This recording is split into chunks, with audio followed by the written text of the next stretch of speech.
This video is a critical reflection on my part in the group project. Our aim was why School of Computing students are less likely to take up mobility opportunities than the rest of the university. We chose to use human-centred design methods because it gave the project back to the stakeholders and kept them at the centre of our designing. We started by organising roles within the group and gathering secondary research to help guide us. Next, we gathered our primary research, using focus groups, questionnaires, and interviews to gain a true understanding of the problem. We filmed all our processes to reference back to easily, then created interactive and engaging ways to view the data. When moving into the ideation phase, we used different methods to understand what the target audience was saying about the problem. We each decided to create our own solution to give as many options as possible to the stakeholders. These were a kiosk, a website, a YouTube channel, a Moodle add-on, and mine was a presentation. We then used focus group to get feedback and test out our solutions. From this, we discovered that putting all the solutions together into one all-purpose kiosk was the best. The focus group thought that having all the information in one place was useful, with integrations of a YouTube channel.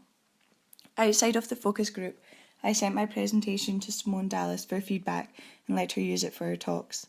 I was the chairman of the group and contributed to many aspects of the project. I aimed to be organised for the group and encourage ideas and creativity.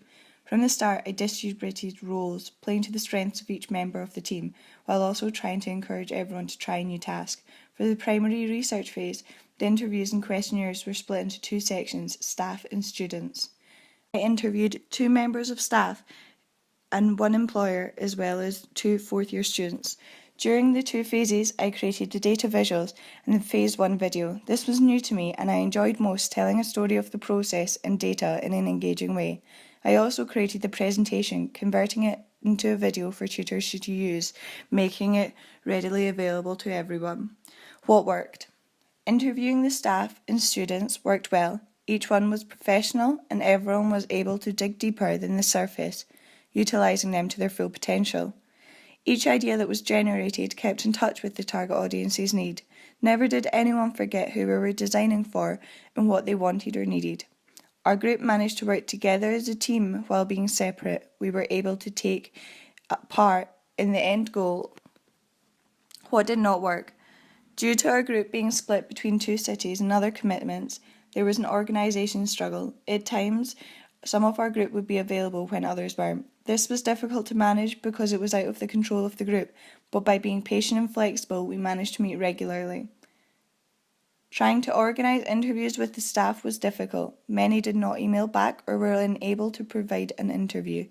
Others refused as they felt it was not under their authority. This was difficult, but we managed by emailing many members of staff to get 2 high-quality interviews. As our final focus group was during the exam preparation time, many students were not around or were busy with their own workload, so getting them to commit to a set time was difficult. We used social media and mass emails to manage this, and we ended up getting a diverse group for it. What would not have happened if it weren't for me? The quality of the first video. I edited the first video and brought it up to a professional level, although there was work still needed to be done. Simone Dallas's interview outlined how the school would attract students into the Erasmus programme as well as the support they received during their application stage. During this interview, she acknowledged a number of issues with the emailing and meeting in person, as well as doing prep work by sending out questions. Not for me, I do not think this would have happened, as I was willing to be more direct with the staff and students. I chose to do the data visualizations, deeming it a vital part of the video. I thought it was important and helped the audience understand the problem and what our findings were. I was the chairman of the group. I organised the meetings, taking notes and creating a plan for each one. This was my part in the group and helped us keep in touch and gave a chance for anyone with issues or who was struggling to get help. If I were to do it again, what would I do differently? I would create a plan for the project straight away. One of the issues that came up was organisation. This would have been solved by taking time at the start to plan out what we wanted to do and who was willing to do it. Plan out interviews and how to contact them. Our data would have been larger if we had been more organised when it came to the interviews. This held us back, and to solve this, next time I would create a list of who to interview and how to contact them and when.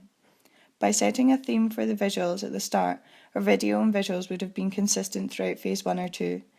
This came up during phase 2 when we were creating our solution, and we did create a guide for that, but I think that by using one for all the work, it would have been a uniform style for this project.